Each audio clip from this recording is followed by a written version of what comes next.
नमस्कार, आप देख रहे हैं द न्यूज 15। मैं हूं आपके साथ अर्पिता। चलिए नजर डालते हैं आज की 15 बड़ी खबरों पे। नैब सिंह सैनी ने दूसरी बार हरियाणा के मुख्यमंत्री पद और गोपनीयता की शपथ ली। पंचकुला सेक्टर 5 में दशहरा ग्राउंड में इस शपथ समारोह का आयोजित किया गया। इस शपथ ग्रहण समारोह में पीएम मोदी, अमित शाह, जेपी नड्डा, नितिन गडकरी, योगी आदित्यनाथ सहित कई बड़े नेता मौजूद रहे। नैब सिंह सैनी दूसरी बार हरियाणा के सीएम बन गए हैं। सीएम सहित कुल 14 मंत्रियों ने शपथ ली। अनिल विज ने सबसे पहले शपथ ली। साथ ही महिला कोटे से 2 विधायकों को मंत्री बनाया गया।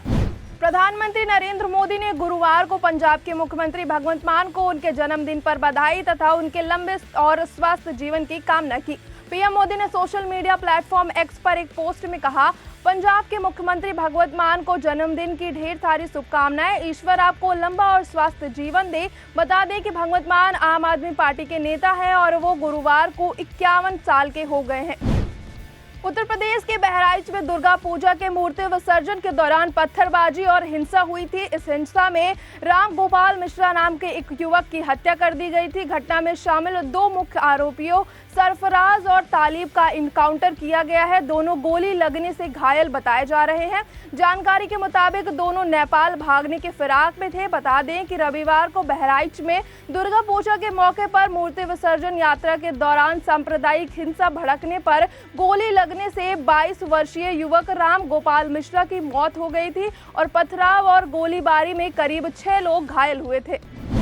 बहराइच एनकाउंटर को लेकर बहराइच जिले की एसपी वृंदा शुक्ला ने कहा, 5 लोगों को इस मामले में गिरफ्तार किया गया है। उनमें से 2 पुलिस फायरिंग में घायल हुए हैं। मैं उनकी स्थिति की आकलन करने के लिए यहां आई हूं। घायलों में एक का नाम मोहम्मद सरफराज, दूसरे का नाम मोहम्मद तालिब है।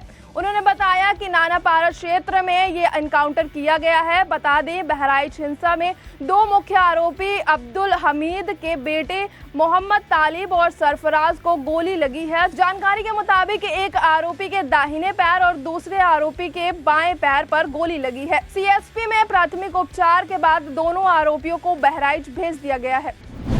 बहराइच में हुई हिंसा के दौरान गोली लगने से मरने वाले राम गोपाल मिश्रा के आरोपियों के इनकाउंटर की खबर पता चलते ही मृतक के पिता कैलाश नाथ मिश्रा ने कहा, हाँ, हमको इनकाउंटर की जानकारी मिली। पुलिस की ओर और सरकार के इस एक्शन से हम संतुष्ट हैं।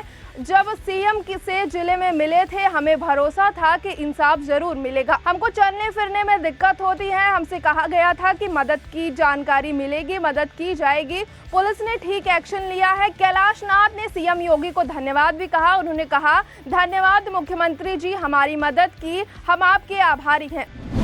नागरिकता एक्ट 1955 पर सुप्रीम कोर्ट का बड़ा फैसला आया है। सुप्रीम कोर्ट ने गुरुवार को नागरिकता अधिनियम धारा 6A के संवैधानिक वैध को बरकरार रखने का फैसला दिया है। इस धारा के तहत 1 जनवरी 1966 से पहले असम में प्रवेश करने वाले अप्रवासियों को नागरिकता प्रदान की थी।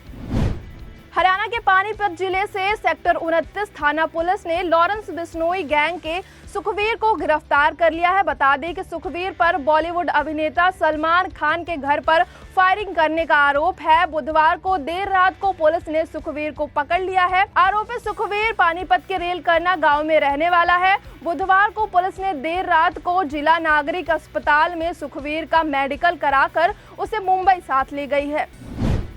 बीजेपी उत्तर प्रदेश ने चुनाव आयोग को चिट्ठी लिखकर यूपी की 9 सीटों पर होने वाले उपचुनाव की तारीखों को बदलाव का मांग किया है। उन्होंने लेटर में लिखा, यूपी में कार्तिक पूर्णिमा के स्नान पर्व और पूजा का धार्मिक महत्व है। 15 नवंबर 2024 को कार्तिक पूर्णिमा का स्नान पर्व है और बड़ी संख्या में लोग कार्तिक पूर्णिमा के स्नान और पूजा करने के लिए जाते हैं। इसके साथ ही कुंदनकारी, मीरापुर, गाजियाबाद, प्रयागराज में कार्तिक पूर्णिमा के अवसर पर मेला में प्रतिभाग एवं पूजा के लिए लोग 3 से 4 दिन पहले ही चले जाते हैं।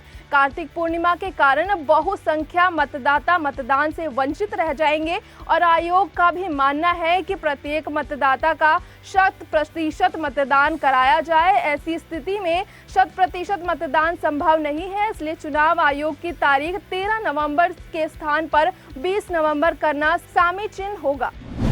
बिहार के सिवान और छपरा में जहरीली शराब पीने से कई लोगों की मृत्यु हो गई। जहरीली शराब पीने से अब तक करीब 30 लोगों के मरने की खबर आई है। मृतकों के परिजनों का बुरा हाल है। इस घटना को लेकर बिहार के मुख्यमंत्री नीतीश कुमार ने घटना की उच्च स्तरीय समीक्षा की है। समीक्षा के बाद मुख्यमंत्री ने मद्य निषेध उत्पन्न एवं निबंध विभाग के सचिव को मौके पर जाकर पूरी स्थिति की जानकारी जुटाने और सभी बिंदुओं का गहन जांच करने का निर्देश दिया है। साथ ही वहां के डीएम ने कहा, जिला प्रशासन ने कई हाई लेवल जांच शुरू कर दी है। निर्देश और आबकारी विभाग के अधिकारियों का एक टीम भी मामले की जांच करेगी। मंगलवार को चुनाव आयोग ने महाराष्ट्र और झारखंड समेत कई राज्यों के विधानसभा और उपचुनाव की घोषणा की, जिसके बाद महाराष्ट्र और उत्तर प्रदेश में विधानसभा चुनाव को लेकर राजनीतिक माहौल काफी गरमाया हुआ है। इसी बीच समाजवादी पार्टी के नेता अखिलेश यादव ने महाराष्ट्र और उत्तर प्रदेश में सीटों के बंटवारे को लेकर बड़ा बयान दिया है। उन्होंने कहा, मैं कल महाराष्ट्र जा रहा हूं। हमारी कोशिश होगी कि इंडिया गठबंधन के साथ लड़े। हमने सीटों की मांग की है। हमें उम्मीद है कि हमारे 2 विधायक थे, इस बार ज्यादा सीटें मिलेंगी और पूरी मजबूती के साथ इंडिया गठबंधन के साथ खड़े होंगे। उत्तर प्रदेश में बहुत जल्द सब तय हो जाएगा। पूर्वी कोलकाता के बेलिया घाट इलाके में गुरुवार को एक बंद फैक्ट्री में आग लग गई। एक अधिकारी ने इसकी जानकारी दी। उन्होंने बताया कि घटना में अब तक किसी के घायल हो जाने की सूचना नहीं है। दमकल विभाग और अधिकारियों ने बताया कि आग लगने की सूचना सुबह 11 बजे मिली थी, जिस पर 1 घंटे बाद काबू पाया गया। उन्होंने बताया कि आग बुझाने के लिए 2 दमकल गाड़ियों को भेजा गया था। उन्होंने बताया कि जांच के बाद आग लगने के कारणों का पता नहीं चल पाया है। बेंगलुरु के एम चिन्नास्वामी स्टेडियम में इंडिया और न्यूजीलैंड के बीच 3 मैचों की टेस्ट सीरीज का पहला मुकाबला आज खेला गया, जिसमें इंडिया ने टॉस जीता। टॉस जीतकर भारतीय टीम के कप्तान रोहित शर्मा ने पहले बल्लेबाजी करने का फैसला लिया। हालांकि ये फैसला सही साबित नहीं हुआ, क्योंकि भारतीय टीम पहली पारी में 46 रन ही बना पाई। अपनी सरजमी पर टेस्ट सीरीज पारी में भारत का ये सबसे कम स्कोर है। एशिया में किसी भी टीम का ये सबसे कम स्कोर है। साल 2024 की मोस्ट अवेटेड फिल्मों में से एक पुष्पा 2 द रूल का फैंस बेसब्री से इंतजार कर रहे हैं। हाल ही में इस फिल्म का नया पोस्टर रिलीज हुआ है, जिसे फैंस खूब पसंद कर रहे हैं।